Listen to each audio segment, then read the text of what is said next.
Hey everybody, my name is Nicki Boyd. I'm General Curator here at the San Diego Zoo, and I'm happy to be presenting at ABMA's um, Behavior Month. And what I thought I would talk about today is the outcome-based care that we give to some of our ambassadors. And I was going to use a case study on one of our carnivore areas that has ambassador wolves. And so um, just kind of getting into how we do carnivore feedings for ambassadors. I know I've seen a lot of listservs and people talking about how do you still train animals and get them to participate in programs if you're feeding whole prey. And we've figured it out. It takes some planning, but I'll kind of go through it a little bit and show some of the great benefits.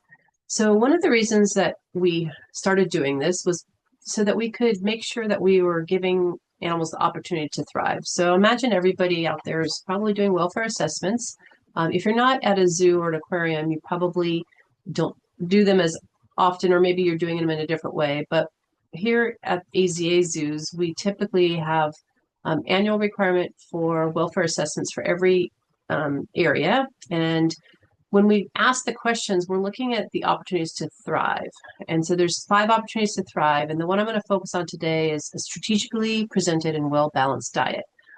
And so these tend to score lower when we look at ways that animals are finding and processing food in a way that's consistent with natural behavior. And so we've been challenging ourselves in the last couple of years. How do we extend that processing time? How do we make it more natural? And so that we can raise our welfare scores, which most of them are very high, I'll just say. But this is something that I think we struggle with as far as even, foraging animals, allowing them to forage the same amount of time they might forage in the wild. So these typically are the ones that bubble to the top. And with our outcome-based care, we'll go through different workflows that talk about how to create these opportunities to thrive. So the case study I'm going to talk about is our wolves and this moose experience. So we have a lot of fun with some of our programs, and our volunteers are great at helping us as well. So our wolves, we have a pack of 3 wolves that are ambassadors at Wegeforth Bull. And when we do experiences, we typically will layer them. So you might have one day that you're exposed to a cue or reliable signal. Sometimes for carcass feeding, we'll put a fake deer out, or in this case, it was a paper mache moose that the wolves were going to get in a few days. So this is kind of fun, but one of our new wildlife care specialists is kind of just showing it to them, getting them excited to see it. So we have a lot of fun with these. The wolves are interested, but they don't quite know what it is. Of course, it's a busy work area, so Ellie's just kind of exposing them to this, getting them a little bit excited to see it. And then the team gets together and figures out how they can make this the most exciting. So we've got our volunteer supervisor in the back, Jay. Got a little hatch in the back for putting food in. There's some camel hair put on it. And we also wanted each wolf to get some chance to have some different meat. When we first did a half lamb carcass, we found that the female was quite dominant and she dominated that carcass. And so this time there's meat in the legs of this paper mache moose, which was just a blow-up moose that they did paper mache on and then pulled the balloon part out. So it's all non-toxic, all safe. But here's a look inside. So you see rabbits and hare and beef shanks all put in there. And so when we want to do an experience like this, we learn each time and we try to do better. This is also really cool too. You can see the little hoof print. So we'll do like deers walking through a habitat. Maybe that's one day. And so when they start to see the footprints and maybe smell, we do some urine spray, that they'll start exploring their habitat to try to find the resource. So that's part of the layering.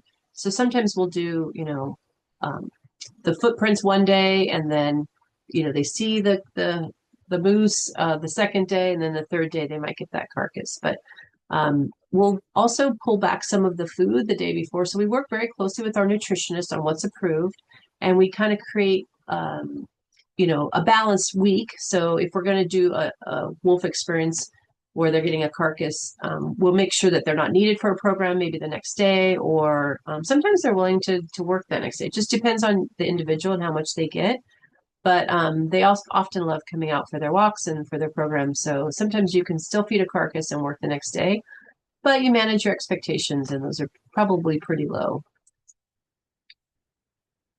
So the nice thing with the cooperative feeding, or not, as I joke, is that we get to see a lot of really natural behavior. And wolf packs, of course, have dominant animals and they'll displace. And so we have a younger female, her brother, and then their uncle. So that's our pack. And so there's a little displacement here, you'll see, but a lot of just great natural behavior. And as an ambassador person, sometimes it's hard to just let them work it out, but it really has been a great experience and nobody gets hurt during the process.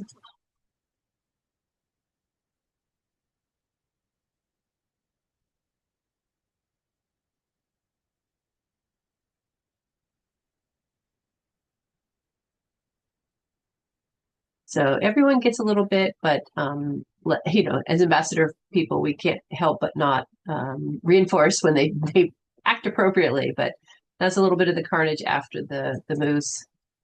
And some of the other behaviors I just love seeing are these outcomes. So when you talk about outcomes, there's things that you want to see. How would you know this carcass feeding was successful? Well, you'd see carcass stuff flowing everywhere.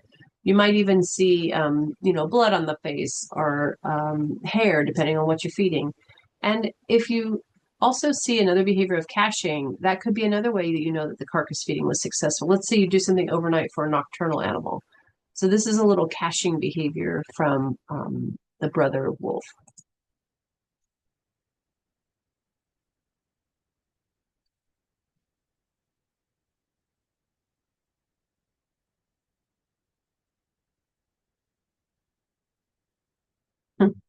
I just love that shot of his nose.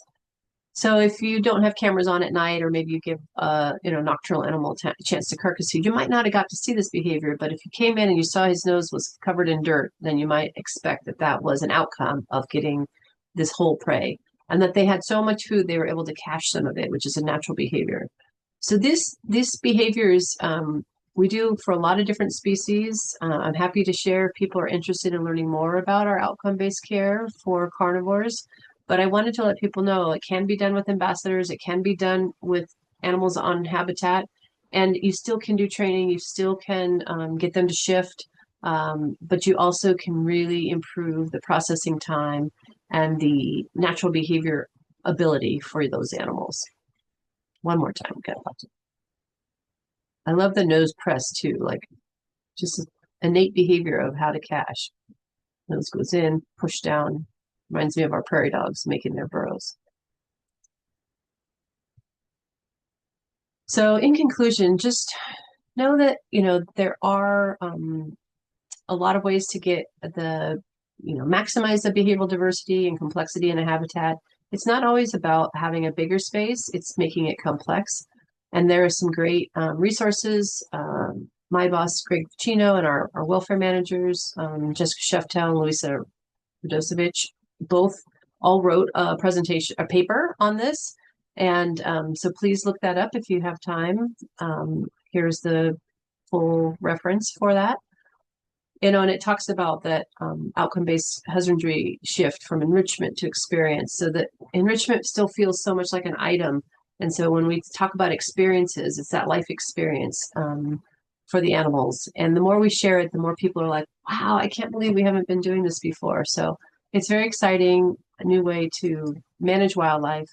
And again, if you have any questions or you want more information on how we do our outcome-based care or carcass feeding, this is my contact information. And again, thank you to ABMA for letting me present at Behavior Month and for all the hard work ABMA does. Ellie and Jake, nice shout out to you guys, and hope to see people at the ABMA conference next spring. Bye.